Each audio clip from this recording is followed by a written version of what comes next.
আসসালামু আলাইকুম। বর্তমান ডিজিটাল যুগে ল্যাপটপ কিংবা কম্পিউটারের ব্যবহার ছাড়া কোনো ধরনের কাজের কথা চিন্তাও করা যায় না। আমরা বাসাবাড়ি, অফিস ও বিজনেসের কাজে সফলতা পাওয়ার জন্য ল্যাপটপ এবং কম্পিউটারের ব্যবহার করে থাকি। এজন্য আমাদের প্রত্যেকেরই কম্পিউটার সম্পর্কে জ্ঞান ও চালানোর দক্ষতা থাকা অত্যন্ত জরুরি।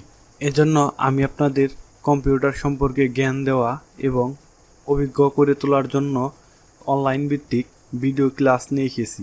আশা করা যায় আমরা যদি এই ভিডিও ক্লাসগুলো সম্পূর্ণ করতে পারি তাহলে আমাদের কম্পিউটার সম্পর্কে কোনো ধরনের ভয় এবং ভুল ধারণা থাকবে না। আমরা কম্পিউটারের বশ হয়ে যাব এবং আমরা সমস্ত কাজে কম্পিউটারের ব্যবহার করে আমরা সফল ও কামিয়াবি হতে পারবো। আমি আপনাদেরকে সাজেস্ট করব যাতে আপনারা এই ভিডিওটি সম্পূর্ণ মনোযোগ সহকারে দেখেন।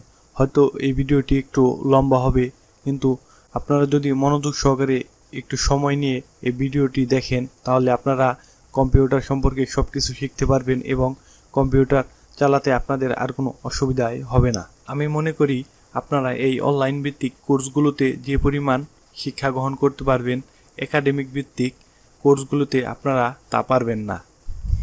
এজন্য আপনি আপনার সময় অন্যান্য খারাপ কাজে ব্যবহার না করে ভালো কাজে ব্যবহার করুন, দেখবেন আপনার লাইফ পাল্টে গেছে। এবং কম্পিউটার শিক্ষাটা সবার জন্য খুবই জরুরি, কারণ এখন কম্পিউটার ছাড়া কোনো কাজই হয় না। আপনি যে কোনো চাকরি কিংবা ব্যবসা বাণিজ্য করতে যাবেন তাহলে আপনার কম্পিউটারের জ্ঞান অবশ্যই থাকতে হবে। তাই আমি আপনাদেরকে বলবো আমার এই সম্পূর্ণ ভিডিওটি দেখে আপনি কম্পিউটার শিক্ষাটা করে নিন, যাতে আপনি আপনার চাকরি কিংবা ব্যবসা ক্ষেত্রে সফলতা অর্জন করতে পারেন। তো শুরুতে আমরা কম্পিউটারের প্রাথমিক ধারণা ও কম্পিউটারের সংজ্ঞা সম্পর্কে জানব। কম্পিউটার হলো গাণিতিক ও যুক্তিমূলক সমস্যা সমাধানের জন্য একটি তৈরি ইলেকট্রনিক যন্ত্র। কম্পিউটারের সাহায্যে আমরা যোগ, বিয়োগ, গুণ, ভাগ প্রভৃতি গাণিতিক কাজ অতি দ্রুত ও নির্ভুলভাবে করতে পারি। তাছাড়া গাণিতিক যুক্তি ও সিদ্ধান্তমূলক কাজ অতি দ্রুত ও নির্ভরতার সাথে কম্পিউটার সম্পূর্ণ করতে পারে। কম্পিউটার একগুচ্ছ বৈদ্যুতিক তরঙ্গে নিজস্ব সংকেত রূপান্তর করে ব্যবহারকারীর কর্তৃত্ব প্রয়োগকৃত কমান্ডের সাহায্যে উদ্ভিদ সমস্যার সমাধান করে থাকে। কম্পিউটারের আবিষ্কার ও কম্পিউটারের ব্যবহার। চার্লস বেবেজ নামক একজন ইংরেজ গণিতবিদ 1830 সালে সর্বপ্রথম অ্যানালগ কম্পিউটার তৈরি করেন। এরপর হার্ভার্ড বিশ্ববিদ্যালয়ের হাওয়ার্ড একিন একটি মেকানিক্যাল কম্পিউটার তৈরি করেন। পরবর্তীতে ডিজিটাল কম্পিউটার আবিষ্কৃত হয়, যা মেকানিক্যাল কম্পিউটার থেকে 200 গুণ গতিসম্পন্ন এবং সেটি ধীরে ধীরে উন্নত হয়ে আজকের কম্পিউটার। আমরা কম্পিউটারের ইতিহাস এবং কম্পিউটারের প্রয়োজনীয়তা এবং কম্পিউটার কী কাজে ব্যবহার করা হয় সেগুলো জানলাম। তো এগুলো জানা সবারই জন্য খুবই গুরুত্বপূর্ণ একটি বিষয়, কারণ যে কোনো কাজ শুরু করার আগে তার ইতিহাস এবং পিছনের ব্যাকগ্রাউন্ডগুলো ভালো করে জেনে নিতে হয়, তারপর মূল কাজে যেতে হয়। তো চলুন আমরা এবার ভিডিওর মূল পর্বে চলে যাই। তো চলুন কম্পিউটারের কিছু যন্ত্রাংশের সাথে আমরা পরিচিত হয়ে নেই। তো এই যে এটি হচ্ছে আপনার মনিটর। তো কম্পিউটারের যত পিকচার, ছবি বা ডেস্কটপ আইকন সব এটার মাধ্যমে আপনারা দেখতে পারবেন। তো এরপর এটা হচ্ছে মাউস। তো এটার মাধ্যমে আপনারা কম্পিউটারের বিভিন্ন অ্যাপসে ঢুকবেন, বিভিন্ন ফাংশন চেঞ্জ করবেন, নিয়ন্ত্রণ করবেন। এটা হচ্ছে আপনার কিবোর্ড। এই কিবোর্ডের মাধ্যমে আপনারা সম্পূর্ণ কম্পিউটারটি কন্ট্রোল করতে পারবেন। এখান থেকে আপনারা লেখালেখি করতে পারবেন, সব কিছু এখান থেকেই করতে পারবেন। তো এরপর হচ্ছে আপনার এটা সিপিইউ। তো এটার মাধ্যমে আপনার কম্পিউটারটি সচল থাকে। তো কম্পিউটারের সমস্ত কমান্ড এখান থেকে চলে যায় আপনার পিসিতে বা মনিটরে। তো এই সবগুলো যন্ত্রাংশ একত্র করে এরকম একটি লুক আসে। তো আপনার এই যে মাউস, কিবোর্ড, মনিটর, সিপিইউ সব কিছু মিলেই হচ্ছে একটি ডেস্কটপ। তো এরপর আসা যাক আপনার একটি ল্যাপটপে। তো ডেস্কটপ আর ল্যাপটপ দুটা একই কাজ করে, কিন্তু দুইটার কোয়ালিটি দুই রকম। যেমন ডেস্কটপ হচ্ছে আপনার নির্দিষ্ট একটি স্থানে রেখে ইউজ করতে হয়, আর ল্যাপটপ হচ্ছে আপনি সাথে করে যেখানে খুশি সেখানে নিয়ে যেতে পারবেন। তো এই দুটোর মধ্যে শুধু এতটুকুই পার্থক্য, আর এছাড়া বাদ বাকি সব প্রায় সেম, সব কাজই করা যায়। ডেস্কটপেও যে কাজ করা যায় ল্যাপটপেও সেই একই কাজ করা যায়। তো চলুন আমি আপনাদেরকে দেখিয়ে দিই আপনারা কি করে আপনার পিসিটি সেট আপ করবেন। তো তো পিসি সেট আপ করার জন্য আপনারা এই যে এখানে একটি চিত্র দেখতে পারতেছেন। তো এই চিত্রের মাধ্যমে আমি সম্পূর্ণ ভালোভাবে বুঝিয়ে দিয়েছি যে আপনারা কিভাবে পিসিটি সেট আপ করবেন। তো এখানে আমি আপনাদেরকে যে গুরুত্বপূর্ণ বিষয় সেগুলো আমি বুঝিয়ে দিতেছি। তো প্রথমে আপনাদের নিচে থেকে উপরের দিকে বুঝিয়ে দিই। প্রথমে আপনাদেরকে স্পিকারের লাইন দিতে হবে, যে এখানে দেখেন। তারপরে দিতে হবে মাইক্রোফোনের লাইন। এরপর আপনাদেরকে যদি হেডফোন ইউজ করেন তাহলে হেডফোনের লাইন।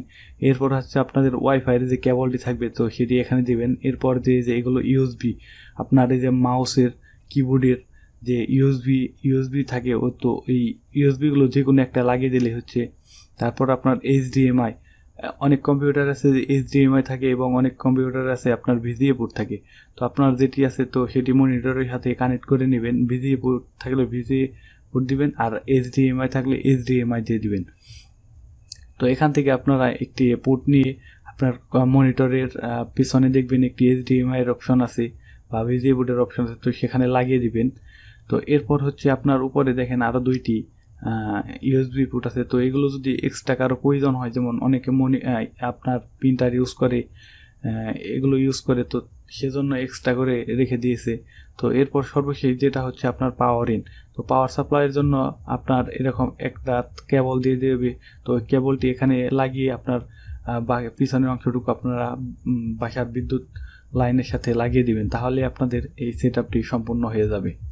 তো এরপর আপনারা সিম্পলি এখান থেকে আপনি তো এখানে আপনার ডেস্কটপের সামনে দেখবেন এরকম একটি সুইচ আছে। তো সুইচটি অন করে দিবেন, তাহলে আপনাদের কম্পিউটারটি সচল হয়ে যাবে।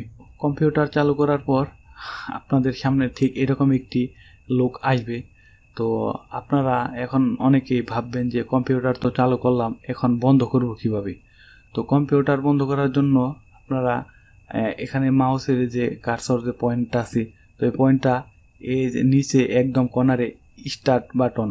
তো দেখেন উইন্ডোজ, আবার আমি আপনাদেরকে আবার দেখিয়ে দিই। দেখেন এই যে এখানে উইন্ডোজের যে চিহ্ন আছে সেরকম একটি চিহ্ন। তো এটার উপরে নিলে আপনার দেখেন এই যে এখানে লেখা আছে তো স্টার্ট বাটন। তো এটার উপরে ক্লিক করে দিবেন। তো স্টার্ট বাটনে ক্লিক করার পর আপনারা এখানে এই যে সিম্পলি পাওয়ার অপশনের উপর ক্লিক করবেন। পাওয়ার অপশনে ক্লিক করার পর দেখেন আপনাদের এখানে তিনটি অপশন আসছে।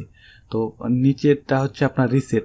তো এই রিসেট বাটনে যদি আপনারা ক্লিক করেন তাহলে আপনাদের কম্পিউটারটি বন্ধ হয়ে আবার পুনরায় চালু হবে। তো এরপর মাঝখানেরটা হচ্ছে শাটডাউন। তো আপনারা যদি এখানে শাটডাউনে ক্লিক করেন তাহলে আপনাদের কম্পিউটারটি বন্ধ হয়ে যাবে।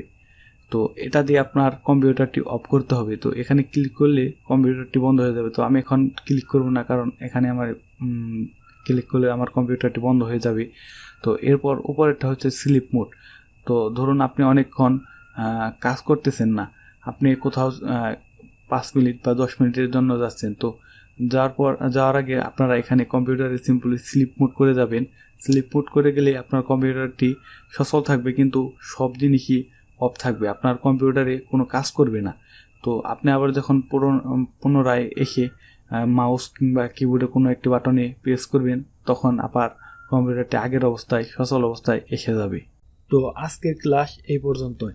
আজকের ক্লাস কেমন লাগলো অবশ্যই কমেন্ট করে বলে যাবেন, এবং ক্লাস ভালো লাগলে ভিডিওতে একটি লাইক ও চ্যানেলটি সাবস্ক্রাইব করবেন।